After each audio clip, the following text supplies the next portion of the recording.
lucky at all to get out of jail yesterday and escape with the win? Well, I thought we were good value for the win. I don't class it as lucky. It was a hard-fought win for us. I mean, every time we started to get our noses in front, they bounced back with a penalty. I think they had 2 or 3 shots the entire game, not many. We can't remember Kane Pearce handling the ball. You know, he had a few back passes to deal with. And I thought at times the tempo, the rhythm of the football was all right, especially the start of the second half, where Braden's had 3 point-blank headers saved by the keeper in the 6-yard box. You know, he had 8 chances yesterday, and 8 normally go in the back of the net, and probably that was the difference yesterday. But you know, credit to City, I thought they played better football, and they certainly worked out for each other. Were they lucky to get those penalties then, do you think? In my mind they were. I mean, I thought they were pretty harsh decisions. The ball bounced up, it wasn't ball to hand to ball, you know, it was ball onto the hand. And like Daniel Brown's head, he was pushed in the back into a guy in front of him. He had his hands up and the ball's hit him on the hands, and he's got a fractured cheekbone, and we've got a penalty against us. So we're big time losers there. How is the refereeing generally? Generally quite good. They have decisions to make, you know, and they have different angles, and they've got to, you know, give what they say, and we have to accept it and move on. I think in the end of the day it evens out, you know, I mean, it's the way it is. It's been a long time, I guess, since you conceded those sort of goals against an opposition like Launceston City, especially at home. Yeah, you know, we want to play in attack. We do really want to take the game to teams and move forward. But you know, we also have to be on the side of caution as well, and remember that teams are a little bit quicker nowadays in transition on the counter-attack, and we have to guard against that. And perhaps that was an area where we could have tightened up, but our midfield players, they're very young and they want to push all the time, where one of them maybe just needs to say, no, I'm going to sit edge of the centre circle and pick up the crumbs. So everything's going along as you hope it would this stage of the season? Yeah, I mean, you know, to drop the 6 points to Zebras and Olympia obviously was a massive loss for us. And I don't really think we deserved to lose both games. We were in both games, they were tight games, we could have gone in front, etc. But that's football, and we've got to adjust to that, and now we're chasing.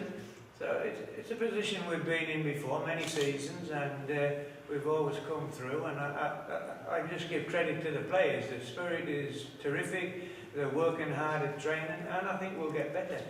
How are you finding striking that balance between a bit of a rebuild and also challenging for the title? Yeah, well, the rebuilding keeps getting knocked on the head. You know, Albie's out for 6 weeks with the fractured kneecap. Daniel Brown could be out for 3 weeks, a month with the cheekbone. But hopefully this week we'll get Benny back, so that gives us a bit more firepower. We'll have to assess Hughie Ludford, he's got a quad strain, but we're hoping that we can start to get a little bit settled line-up, and you know, Alex Walters now had a couple of half games, he'll start to play full games. And both Hugh Undy and Cammy Rogers came through Friday night's youth team, matched very, very well against Zebras, so they'll start to knock on the door as well. So is Albie's injury worse than first? So is Albie's injury worse than Yeah, the scan showed he's got a fracture, he's got a crack in it, so the doctor said nothing for 5 weeks, 6 weeks, so yeah, he's long term now. Is that mean he won't play, like that's till he can actually do some training? That's when he'll start back in serious training. Yeah. So he'll do a little bit of rehab work before that, yeah. But so he's now complete rest as much as possible. He mightn't play straight away after 6 weeks then, he might have to have a couple of weeks. Yeah, he'll have to build up, get his fitness up. But we've got Carlo Ambrosini working with us now on conditioning, so we're quite confident we'll get Albie to a good level.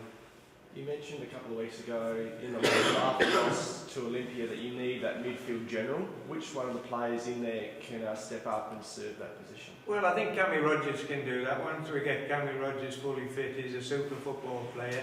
And with his injuries, he's maybe now got the knowledge of, say, okay, I can sit and hold and even be driving forward all the time.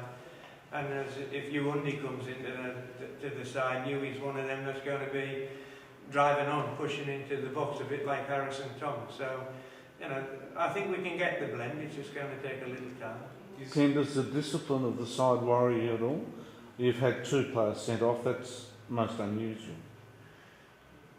Well, the main culprit is Benny. I don't think we'll change Benny. I don't think I want to change Benny. He's just a hungry lad who wants to play. He has that many injuries and he just wants to play.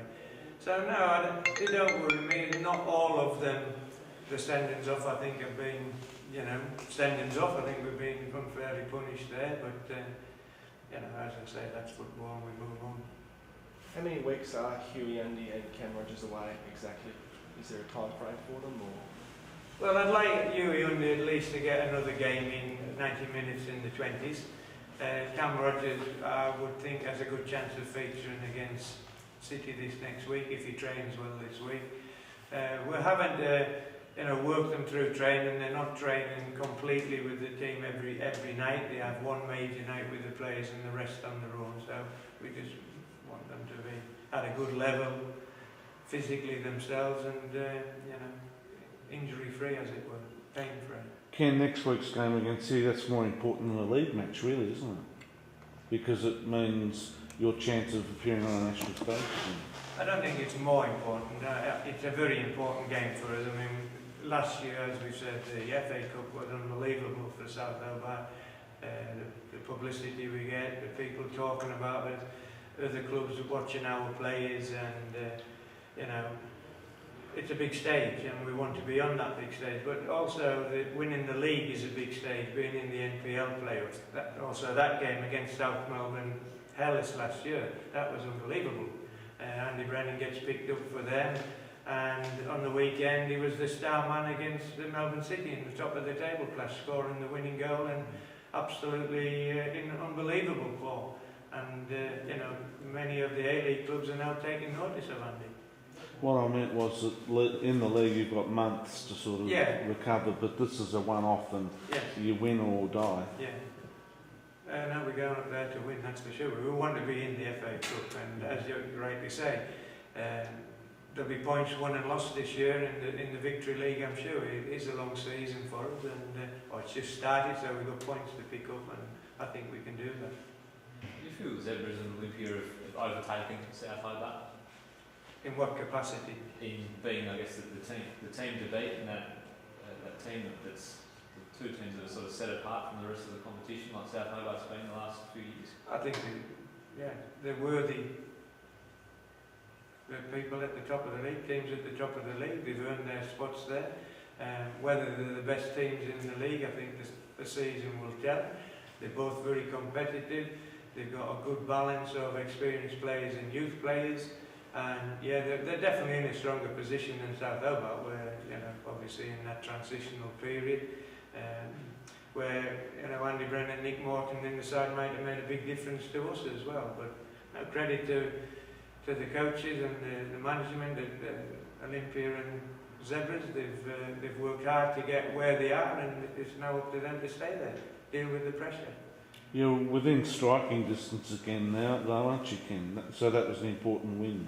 It was an important win, and we need to go now undefeated. We need to win the next league games, and then we start the second round off with games against Zebras and Olympia very early, so then they become big matches for us. Yeah. But I think we're in a good space. I think we're going forward quite well. I'm happy where we are.